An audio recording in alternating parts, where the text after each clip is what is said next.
Y antes de hacer un pequeño resumen sobre la práctica de Mudita Bhavana, me gustaría escuchar un poco de vosotros, pero les voy a pedir que seamos muy breves, máximo 2 minutos cada quien, ¿vale? Entonces, me gustaría escuchar cómo ha ido la práctica de la semana. Eso es quizá lo que más me gustaría escuchar. Si hay algo de las notas que les he mandado, algo que ha sido útil y si hay algo que no les ha quedado claro, ¿vale? Entonces, práctica de la semana, de las notas, qué les ha llamado la atención y les ha sido útil. Y tercero, algo que no haya quedado claro y que quieran preguntar, ¿vale? Bueno, Carlos, Teresa y, bueno, todos están todavía silenciados. Bueno, ya es solicitud. No, ustedes solo se pueden desactivar el... Vale. Ya. Muy bien. Bueno. Ups. Vale, pues ¿quién quiere empezar?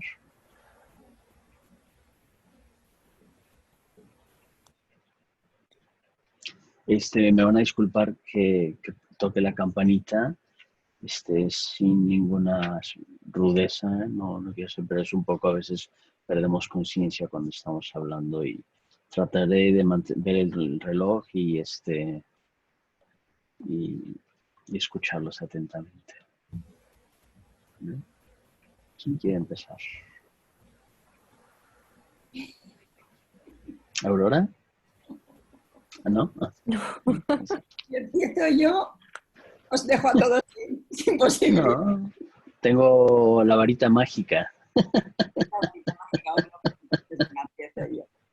A ver, sí he realizado la práctica. He intentado hacer un día cada meditación para ir entrando. La que más fácil me resulta es Metta Bhavana, porque obviamente ya la conozco, o un poquito mejor que todas las demás. Y bueno, la meditación que nos tocaba de la segunda semana, pues la verdad me ha costado trabajo, no sé si es por mi oído o por qué, pero la audición no, algunas veces me perdía, se me iba. Llegué a pensar que probablemente era yo, o sea, que igual me quedaba traspuesta o me quedaba en estado de somnolencia. Entonces lo hice totalmente en posición con los ojos abiertos y no, o sea, era que no era legible del todo. Así es que bueno, ahí me quedé, ¿no? Entonces me fui a los apuntes que nos has mandado en PDF y me los leí. O sea, ahí ya sí, pues sí me quedó un poquito más claro. O sea, al principio me confundió mucho que nosotros normalmente el amigo lo ponemos, o sea, y me llamaban hasta el amigo en segundo estadio, mientras que, por ejemplo, en la de la segunda semana estaba en la tercera, ¿no? Y eso me despistó un poco. Y gracias a la lectura, pues bueno, ya me centré un poquito más, ¿no? Y luego también, o sea, me sentí muy a gusto dando, por ejemplo, pues tampoco entendí, por ejemplo, la diferencia entre hacer meta hacia una persona que está en sufrimiento, pero yo me fui a mi mejor amiga que es de Valencia y que es enfermera y ha cogido el coronavirus y no levanta cabeza.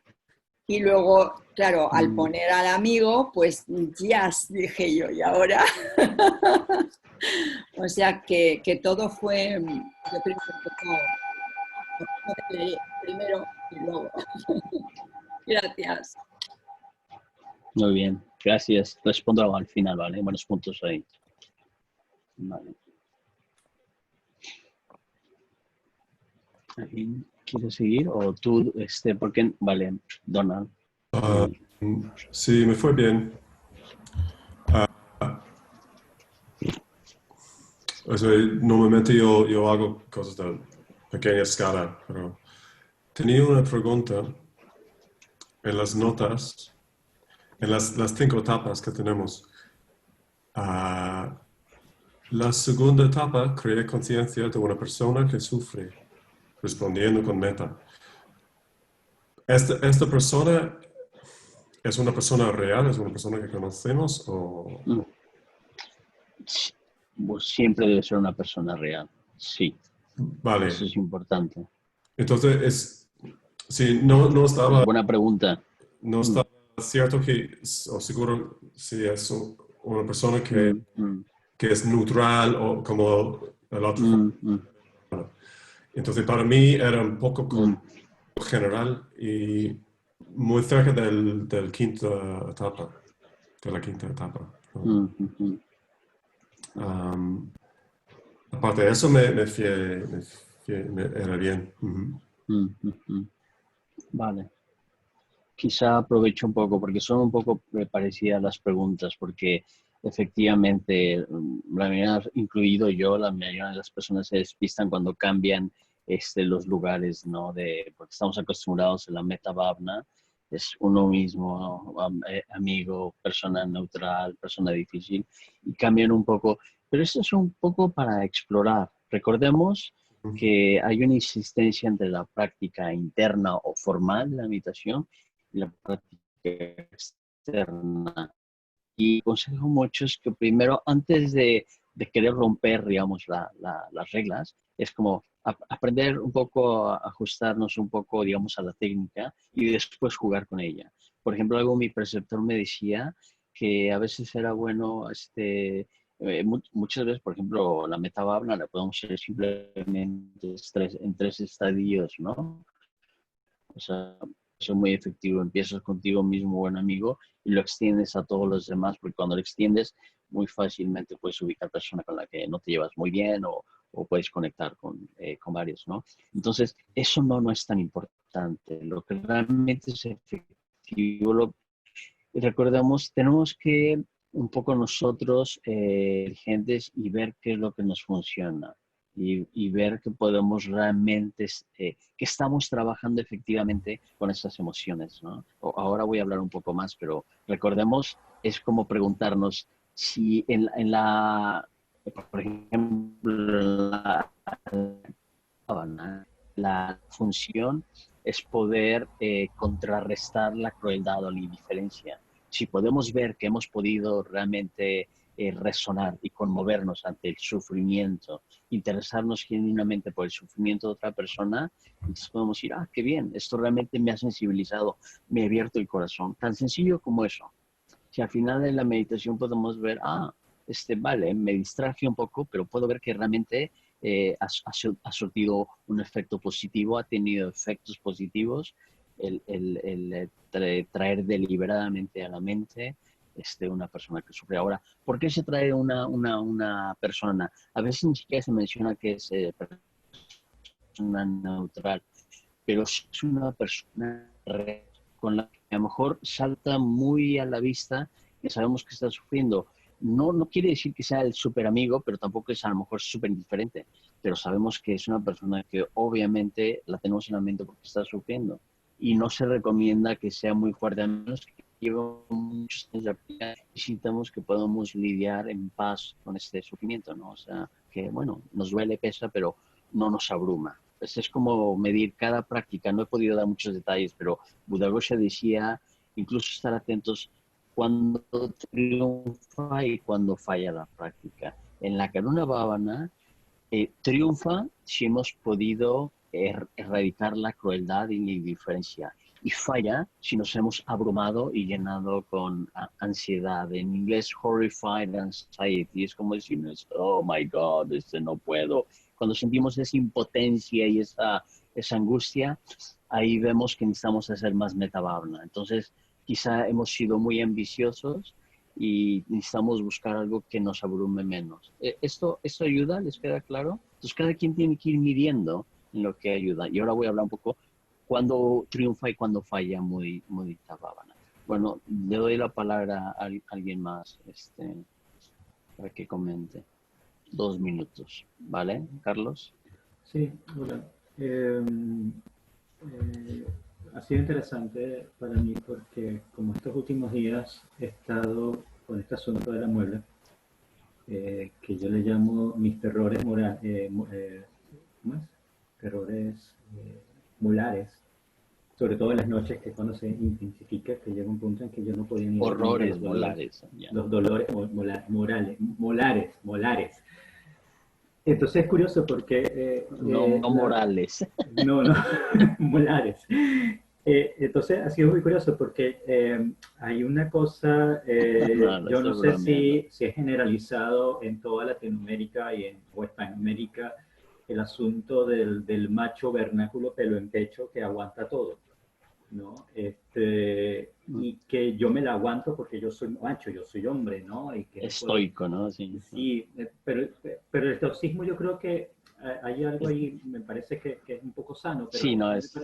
hay algo que me parece que no es tan sano, es como el creer que uno es capaz de superar algo que no es superable efectivamente, ¿no? Es decir, por ejemplo, eso, como el decir, bueno, porque quizá, bueno, puedo decir, bueno, yo soy capaz, yo puedo aguantar y todo lo demás, ¿no? Pero hay algo ahí como mm, que creo que tiene que ver con el orgullo, me parece, en cierto modo, ¿no? Que yo puedo, Mm, entonces, a mí, en ese punto, a mí me parece que hay como una falta de compasión hacia uno mismo, en ese sentido. Sí, no hay falta de karuna en este caso, ¿no? Es decir, sí. porque el asunto es la compasión por el sufrimiento, sea quien sea, de todos los seres, incluyendo nuestro sufrimiento.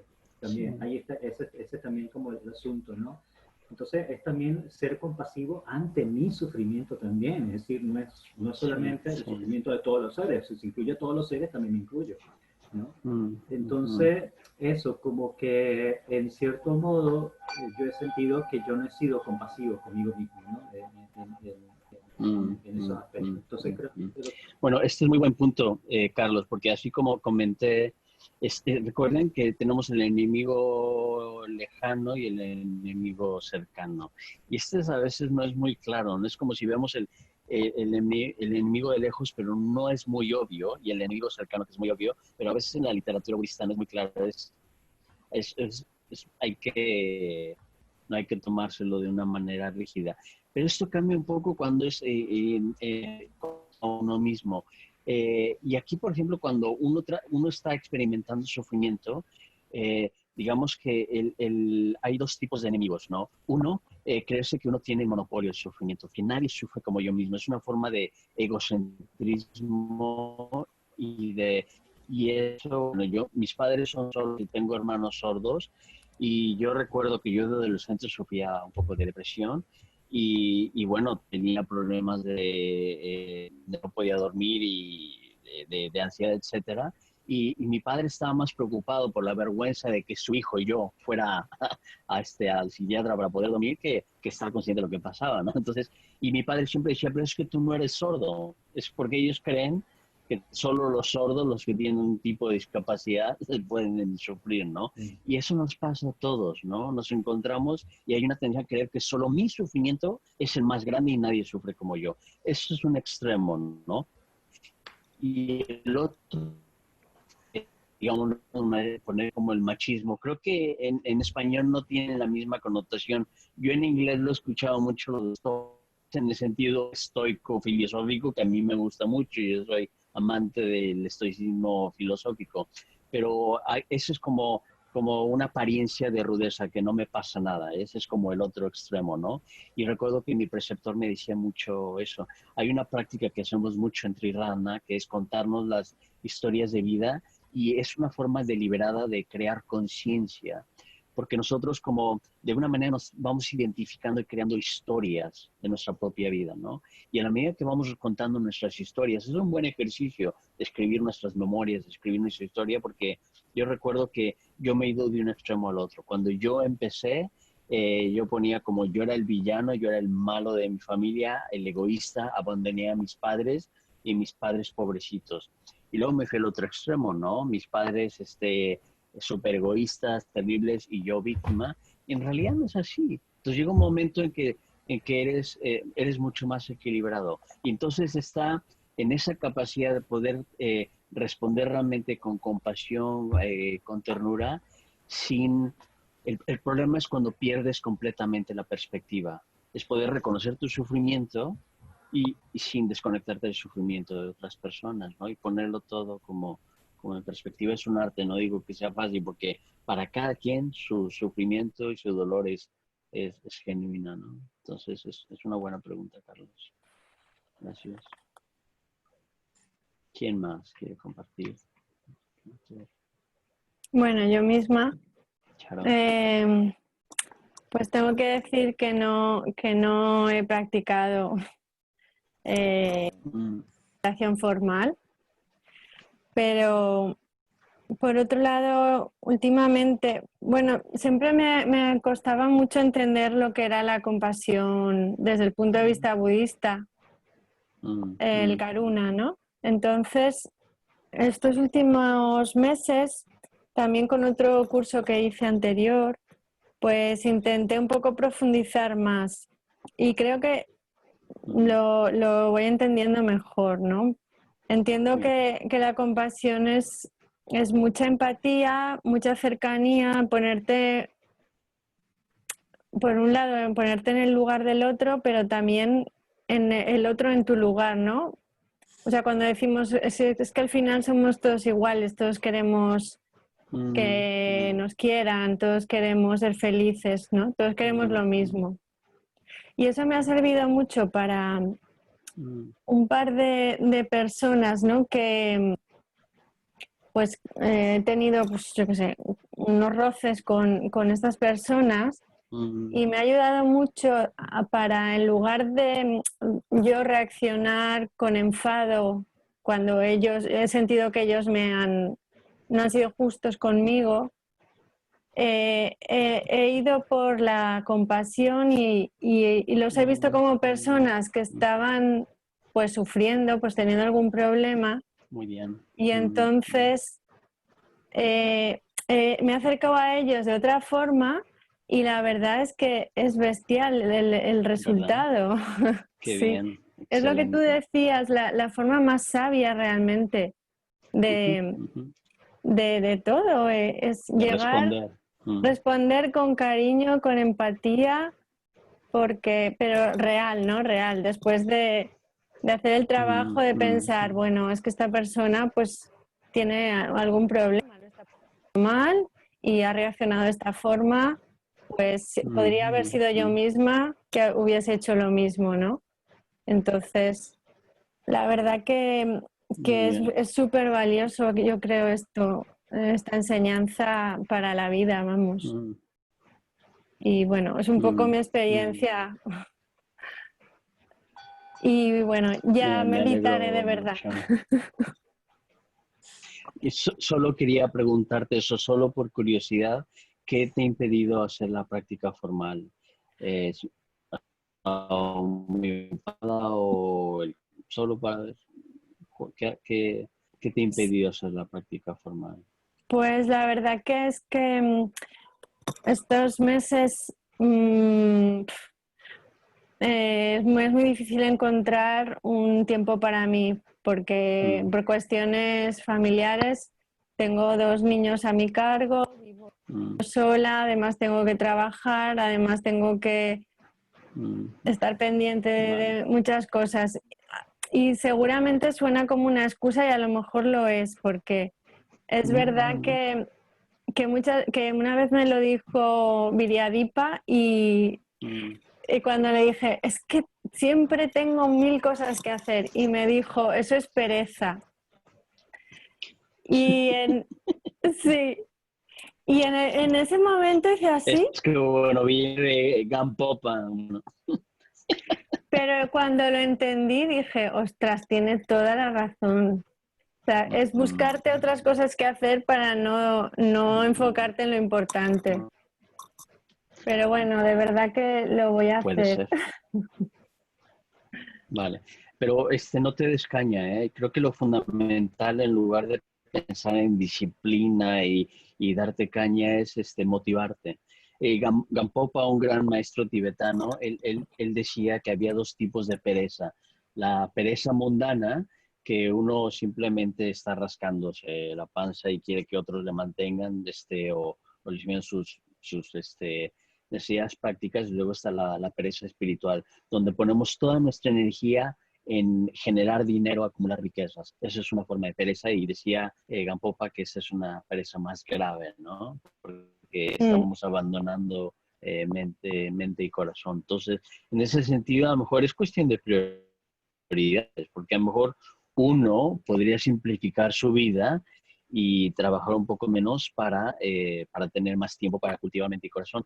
Pero quizás eso no es realista en tu caso, Charo. Eres una madre, tienes 2 hijos, entonces hay que tener cuidado de una manera gratuita o precipitada, como asumir que es pereza, ¿no? Sí, quizás es encontrar condiciones, apoyo, y a veces a veces quizá tómate 15 minutos, no pretenderás una práctica de 40 minutos. O sea, yo me lo puedo permitir porque no tengo familia, vivo en una comunidad. Claro, yo he elegido esas condiciones muy consciente que, que eso me facilita de alguna manera intensificar mi práctica. Pero no es garantía, ¿eh? No es garantía. De hecho, algo que yo he aprendido de mi preceptor y amigos dicen, si tú has decidido no tener una vida de familia, con mayor razón tienes que asegurarte que asumes una responsabilidad y que te comprometes en la práctica, porque es muy fácil dejarte llevar por el hedonismo puro, ¿no? Por el placer y la pereza. Entonces tiene mucho mérito que, bueno, tú estás dedicada a tus hijos, ¿no? Es algo, bueno, es una verdadera responsabilidad y tiene mucho mérito si lo haces de todo corazón, ¿no? Pero algo que solo quería comentar, y que lo has dicho muy bien, es que Karuna, por eso yo trato de usar los términos originales, se tiene como compasión, ¿no? Pero a veces no es esa respuesta lastimosa de pobrecito. Decían algunos maestros tibetanos, y esto lo decía Sangharakshita refiriéndose a otros maestros tibetanos, es como la respuesta de un hombre sabio que viene y alguien le enseña que tiene una herida y le dice, vas a estar bien, ¿no? A veces es simplemente eso. A veces tenemos una idea que con la compasión es como una respuesta un poco teatral, ¿no? Y muchas veces hacemos eso para ganarnos la aprobación de los otros, de que qué compasivos somos y dar limosna y todo eso. Eso es teatro, ¿no? Eso no es verdadera compasión, ¿no? Entonces, de eso advierten muchos maestros tibetanos, que a veces lo que toca es una respuesta no sentimental y que a ojos de otras personas podría parecer frío, pero nosotros no sabemos y podemos asumir que eso es poco compasivo, y a lo mejor es justo una respuesta compasiva, pero no está pendiente de que todos le aplaudan, ¿sabes? Esto es muy, muy importante, ¿no? Que la respuesta es un genuino interés por el bienestar de otras personas. Y algo que decía Buda Ghosh y otros maestros, que primero tú tratas de ver qué está en tus manos para aliviar el sufrimiento de otra persona, pero ver si es apropiado, si es práctico. Es un poco como decía Confucio, no le des el pescado al hombre pobre, o sea, enséñale a pescar, ¿no? Eso es más importante y es más compasivo. Es como a un niño pequeño estás haciendo pataletas y para evitar que ese pataletas le vas a dar el dulce, no, ahí no le estás haciendo un favor, ¿no? A lo mejor lo más compasivo, pensando a futuro, es que el niño aprenda que acciones tienen consecuencias, que si le pega a la niña, a su hermana, pues la consecuencia es que no va a tener juguete o juego, aunque haga pataletas y haga berrinche, ¿no? Pareciera un poco cruel e indiferente, pero de hecho eso es más compasivo. Entonces decían un poco los maestros tibetanos que la compasión no tiene que ser empalagosa, ¿sabes? La compasión puede demostrarse de una manera asertiva y firme, ¿no? Lo dejo ahí. Y Charo, ¿quieres compartir cómo ha ido tu semana? Teresa. Sí. Digo, perdón, Teresa, quise decir Teresa, Sí. quise decir Teresa, perdona. Sí, pues yo practiqué un día y sí que me ocurrió como a Aurora, que lo tuve muy complicado con el audio y bueno, de alguna manera no conseguí, sí, no conseguí, bueno, centrarme y poder de alguna manera conectar con esa compasión. Y bueno, por otro lado, a raíz de este compartir que estamos haciendo ahora, me han quedado más claro dudas que tenía sobre Karuna, porque no lograba entender bien pues ese lado que habéis estado comentando ahora mismo, ¿no? Porque me costaba como conectar con el sufrimiento. Sí, en la meditación, digamos, me costaba conectar con ese sufrimiento, mientras que en Meta en general conecto bastante fácilmente con ese amor incondicional, pero desde el sufrimiento no lo entendía. Y con lo que ha compartido también Charo, de esta empatía, ¿no? De entenderlo como una empatía, de ver al otro como unido a uno mismo a través de esa universalidad que todos queremos, y pues lo he entendido de esa manera más fácil, ¿no? Como que todos estamos unidos por las mismas necesidades, los mismos deseos de bienestar, y de alguna manera eso sí que lo entiendo, y de hecho es algo con lo que vengo practicando, pero de forma no a través de la meditación, sino a través de, pues eso, de... El día a día. No sé cómo Sí, del día a día, exacto. Intentar trabajar desde ahí, y eso sí que me ha hecho entenderlo más fácil. Y desde ahí intentaré trabajarlo también en la meditación, entender, conectar desde ahí. Muy bien, muy bien. Y bueno, solo una quiero cosa más. comentarle que es más importante que hagan la Meta Bhavana. Dilo, ¿sí? Sí, perdón. Solo decir que también he conectado con Carlos con el tema de la empatía a uno mismo, la autoempatía. O sea, Karuna hacia uno mismo lo he entendido como la autoempatía. Es como, bueno, muy bien. darme empatía. Es muy importante, ¿eh? Muy importante. Sí, qué bien, qué bien. Para mí eso ha sido últimamente muy importante, sobre todo si tenemos tendencia a ser súper críticos con nosotros mismos, ¿no? Y machacarnos mucho. Porque no sé ustedes, pero yo he tenido yo me iba a ser casi sacerdote católico hasta que me sentí profundamente decepcionado por la Iglesia Católica, ¿no? Pero desde niño tenía profundas aspiraciones religiosas y tenía como estos arquetipos de algún monje de San Francisco así, etcétera, ¿no? Hay algo que me llamaba la atención, pero esto venía aunado con una profunda autocrítica y como una introspección muy fuerte que tiene su lado negativo de ser muy crítico y perfeccionista. Y eso parece que es una tendencia que la gente que llega a centros budistas tienen este tipo de sensibilidad. Son gente con una gran sensibilidad emocional y espiritual, pero tienden a mucha autocrítica. Entonces, mucho ojo con esto. Nos podemos ir a los dos extremos. Coludir con nosotros mismos, justificarnos, y es un arte, ¿eh? Yo voy viendo que yo me iba de un extremo al otro, me justificaba un montón o me castigaba un montón. Y la clave es como ser radicalmente honestos con nosotros y poder encontrar como una especie de criterio individual, sin compararnos con nadie, un criterio individual para ver realmente cómo estamos trabajando de manera sistemática con nuestras limitaciones. Ahora, esto se dice fácil, pero esto es un arte. Y para esto se requiere una práctica de autoconocimiento, y para eso es importante escribir, hablar con otras personas que nos den su punto de vista, porque nosotros nos podemos autoengañar muy fácilmente. Entonces, escribir va muy bien, y luego hablar con otras personas, y porque otros amigos, sobre todo verdaderos amigos, nos reflejan, nos sirven un poco como espejo. Entonces, la clave es, en lugar de compararnos con otras personas, es ver cómo era yo antes 20 años, 10 años, 5 años antes, hace un año, y ver si realmente yo he trabajado. Algo que yo tenía clarísimo que necesitaba trabajar era mi comunicación, que me daba muchos problemas. Que yo era muy bruto, muy crítico, así como yo era crítico conmigo, era muy crítico con otras personas, ¿no?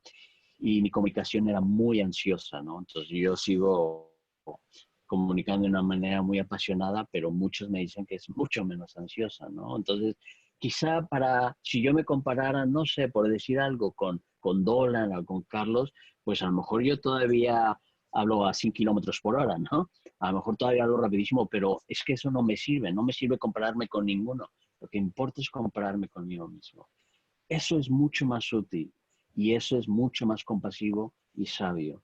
Y entonces ahí sentimos que no nos estamos autoengañando, no estamos como coludiendo, justificándonos, y sentimos que, y a lo mejor podemos llegar a un momento en este, digo, vale, ya aquí he sido un poco flojito, pero como con sentido del humor, ¿sabes? Es como decir, no, aquí ya toca apretar un poco, ¿no? El cinturón o algo así, pero es un buen punto, Teresa, es importante, ¿no? Sobre todo si tenemos esa tendencia a ser muy duros con nosotros mismos.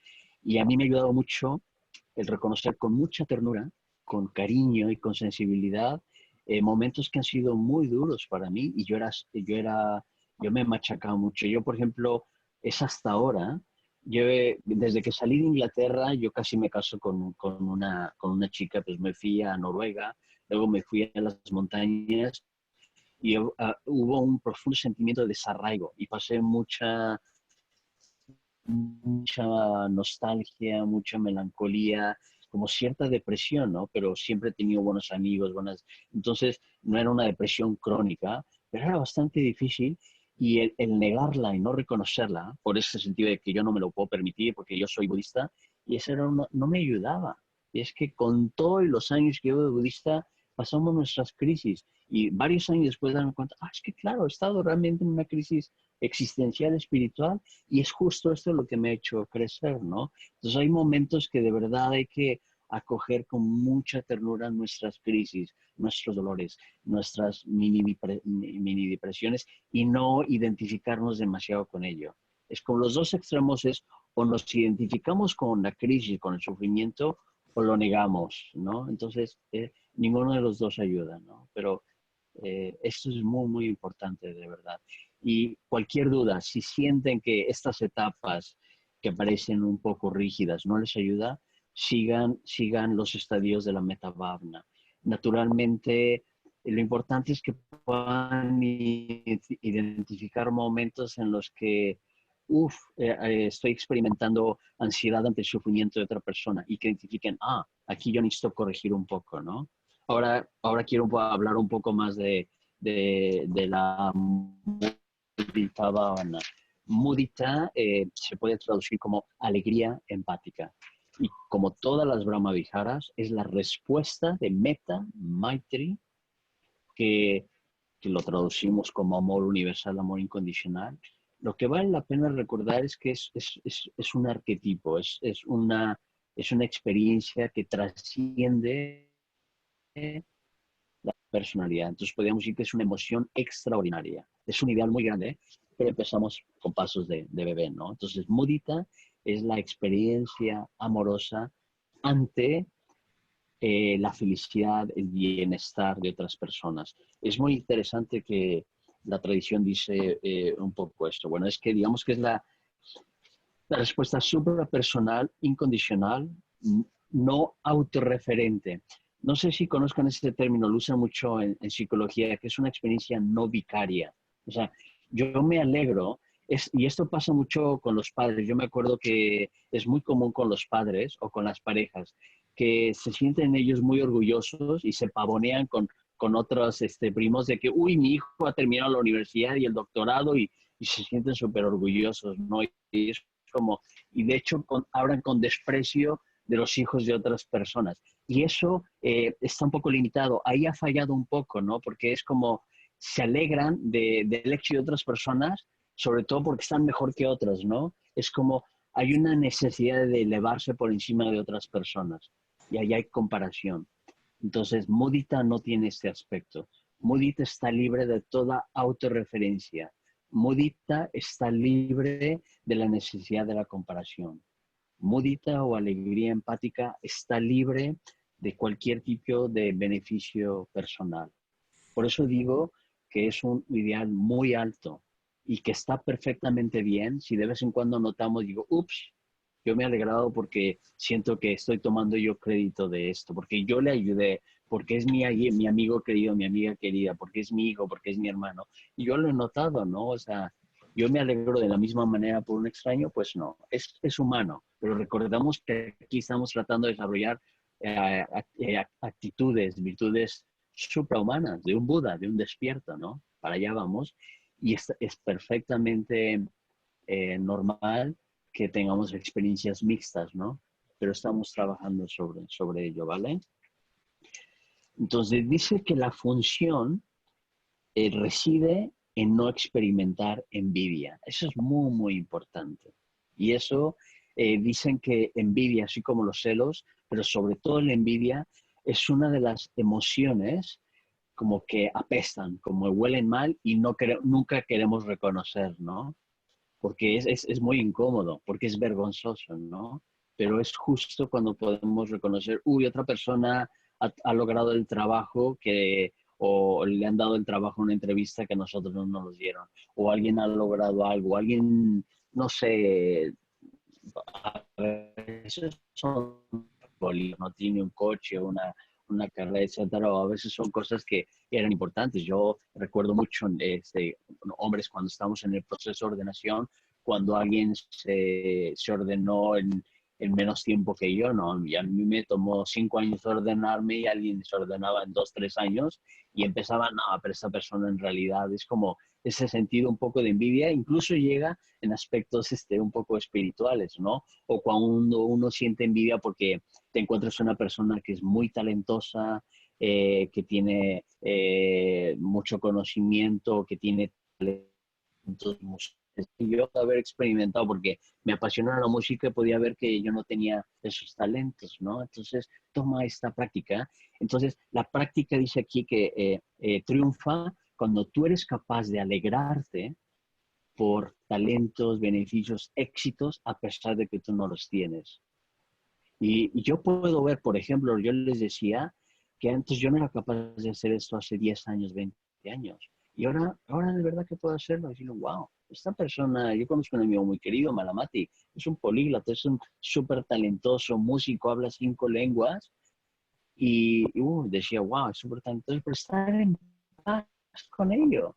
Y sin necesidad de compararte, decir, bueno, ella ha tenido un montón de condiciones, o sea, entendamos que no hay necesidad de compararnos, unos crecen en diferentes tipos de condiciones, oportunidades, entonces es una tontería, es una estupidez compararse, ¿no? Es como un anciano o un hombre de 60 años o universidad de oportunidades se comparara con un niño de 5 años. Y el niño de 5 años se sintiera completamente avergonzado porque no sabe nada. ¿Ves?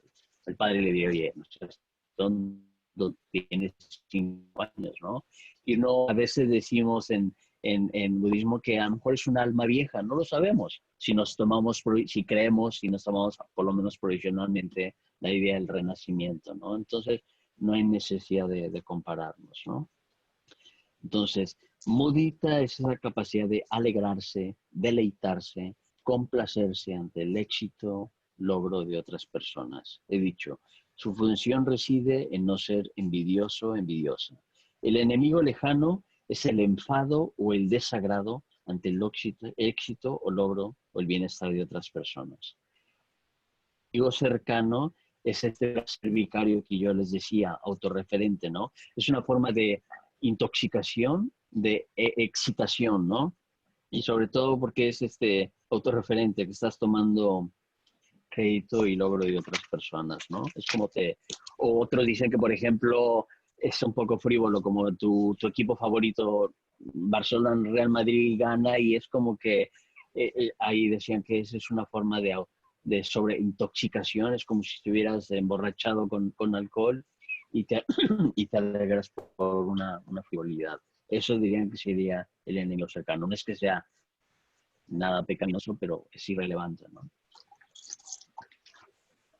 O incluso porque ha ganado tu partido político y ha perdido el de otros, ¿no? Esto no tiene ninguna relevancia, porque nos estamos sobreidentificando con ciertos grupos, ¿no? Esa es otra forma de enemigo cercano, una forma de alegría frívola, digamos que podríamos decir que ese es el enemigo cercano.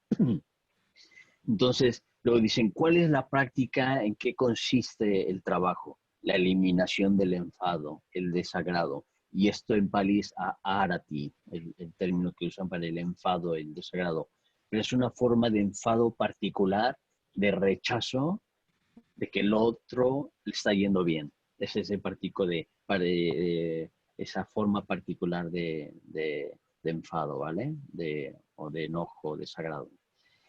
¿Cuál es la causa próxima, el detonador, la condición? El ver, el atestiguar, el éxito, el logro, es que esta persona ha tomado buenas oportunidades, buenas elecciones, ¿no? El poder ver eso, y esto requiere atención consciente. Entonces, todas las prácticas de meditación están fundadas en sati, que se ha traducido como mindfulness, ¿no? En atención consciente. Entonces, esto requiere que abramos los ojos y estemos más atentos de otras personas.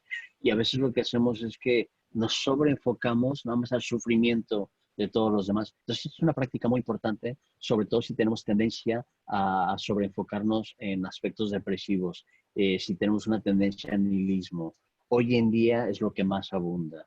Y yo me doy cuenta que es una práctica que yo he enfocado mucho más. Recordemos que los medios están saturados de mucho nihilismo, de malas noticias. Lo que vende son malas noticias.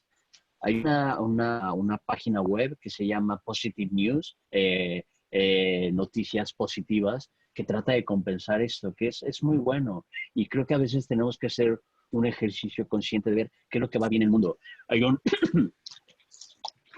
Hay un filósofo científico que se llama Steve Pinker, que escribió un libro que se llama Enlightenment Now, la iluminación ahora. No tiene nada que ver con el budismo, pero es muy interesante que él dice que como hay una tendencia en la historia y en las novelas, hay como una especie como de placer vicario y de morbo en la violencia, en lo que va mal, en los robos, en la pobreza, en las revoluciones, cuando hay muchas cosas que van bien.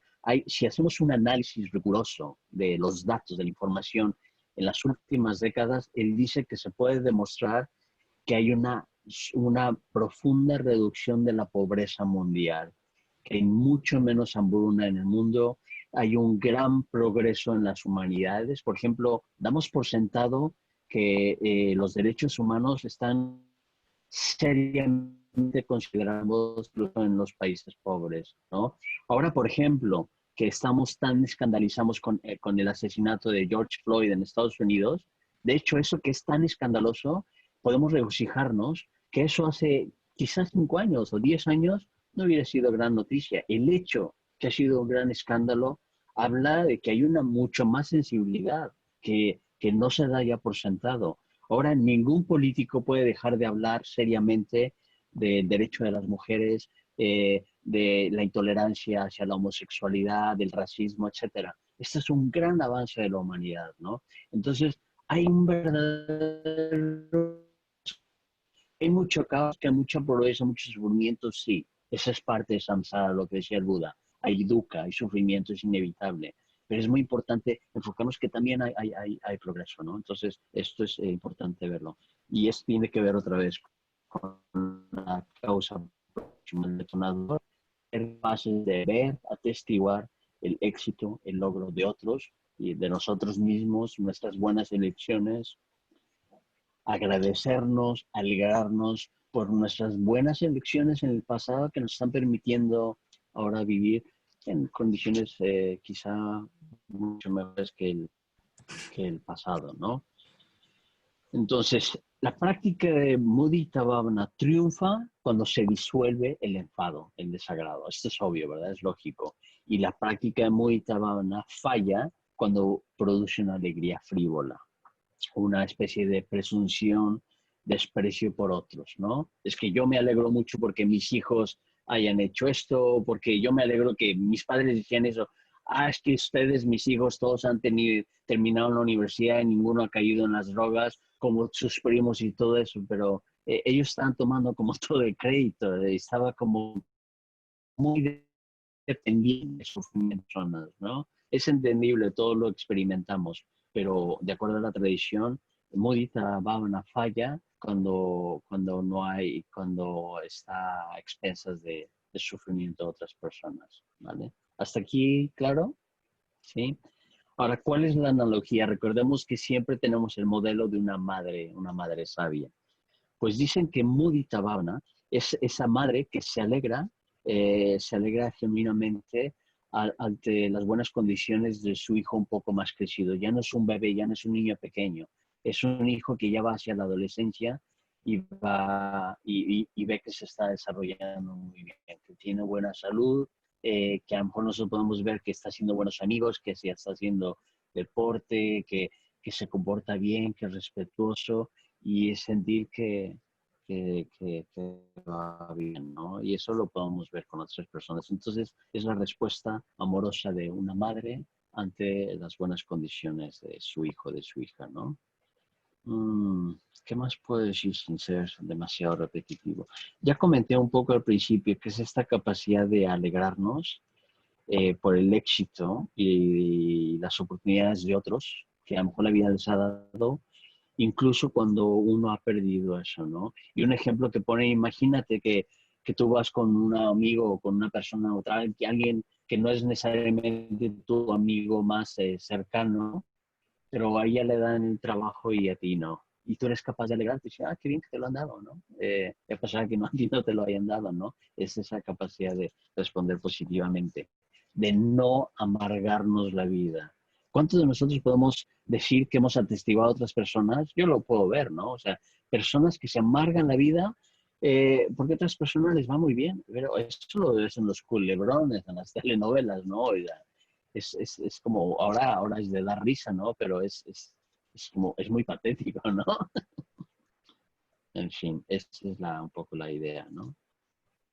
Y bueno, ya había comentado que Mudita está libre de esa sobreintoxicación o esa excitación de toda forma de autorreferente.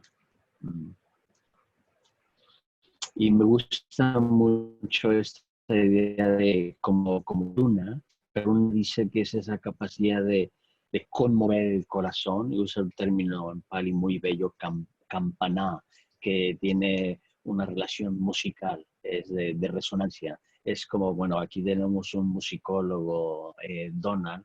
En música sabemos que si tú tocas una cuerda musical, lo que le llaman los armónicos, otras cuerdas, de acuerdo a cierta resonancia, empiezan a vibrar también. Entonces, esa capacidad de resonar ante el sufrimiento de persona o resonar ante la alegría. Sin embargo, algo que me gustó mucho que dijo mi preceptor y que parece que venía de Bhante Sangharakshita, es como tú eres capaz de resonar con esa persona, pero no te sacude. Una persona está sufriendo y no estás completamente agitada o agitado, sino resuenas, pero estás con cierta ecuanimidad, estás con cierta, ya sea con sensibilidad, con cierta como dulce tristeza, te apena ver sufriendo a otra persona, pero no te saca de tu centro, no te desequilibra, ¿no? Entonces, la idea de equilibrio es muy importante. Estás ahí, estás presente, estás atestiguando, no lo alejas, no quieres esconderlo ni negarlo,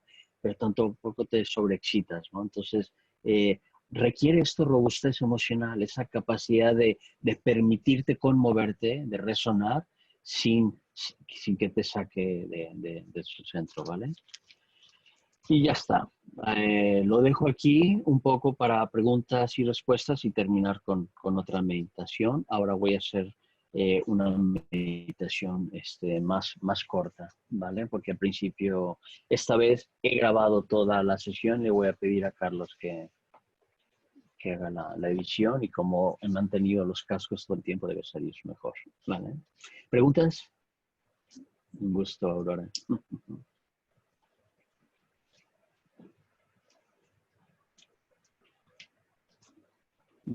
¿Preguntas?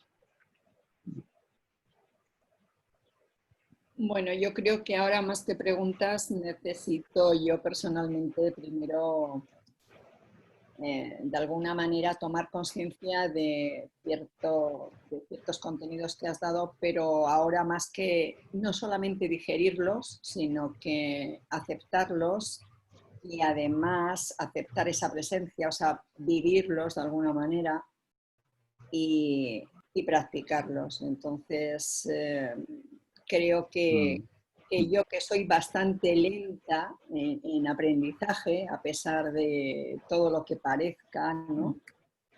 En cierta medida por una dislexia que casi acaba conmigo, pues necesito tiempo para experimentarlo, vivirlo y notarlo. Entonces eso es muy importante. Eso es lo más importante. Para mí, por lo menos. Porque Es si no, más inteligencia emocional que cognitiva. Claro, es que si no, sabré de memoria, cognitivamente sí, lo diré como un papagayo, pero a mí no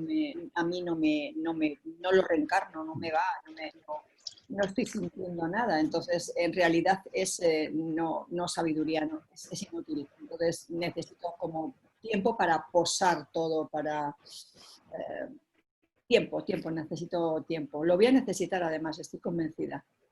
Es una confesión. Sí, está muy bien, pero ayuda mucho repasar las notas.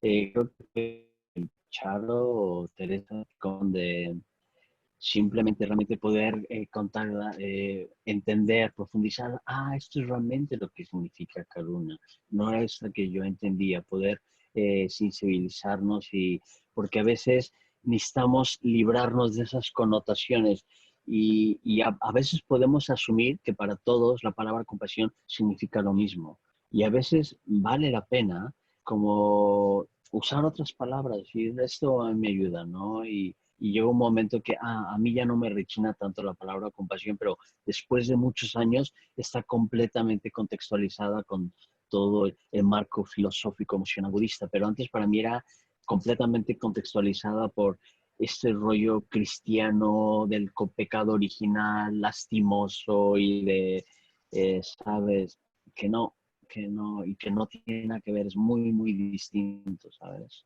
Entonces, vale la pena. Y es más reflexionar, decir, esto es lo que es. Y la amorosa. Es siempre una respuesta de cariño. Algo que decía San Agustín, a lo mejor tú lo sabes, me parece más, él habla de diferentes tipos de amor, de caritas y de ágape, ¿no? Entonces, tiene que ver con esta respuesta de ternura que no es ni muy apegada, ni es frívola, ni es sentimental, ¿no? Es como, imagínese una madre sabia, un maestro sabio, ¿no? A veces yo imagino mi preceptor, a lo mejor algunos la imagen que tienen de Dalai Lama, qué sé yo, ¿no? Un hombre, una mujer sabia de muchos años de práctica y ¿cómo respondería esta persona? A veces yo imagino esto, ¿cómo respondería el Buda ante el sufrimiento de esta persona? No entraría en pánico, ¿verdad? No se sacudiría. No haría un teatro para que todos los demás le aplaudan y vean, uy, qué compasivo es, ¿no? Es como, ¿cómo respondería, no? Pero muy bien. Eso es más importante, la reflexión y que hagan la metabhavana y poder descubrir los diferentes detonadores, ¿no? En la Karuna Bhavana, que no lo comenté la vez pasada, ¿cuál sería el detonador, lo que le llaman aquí la causa próxima? ¿Qué es lo que hay que atestiguar? Pues simplemente el sufrimiento. Tú notas el sufrimiento. Eso es muy obvio.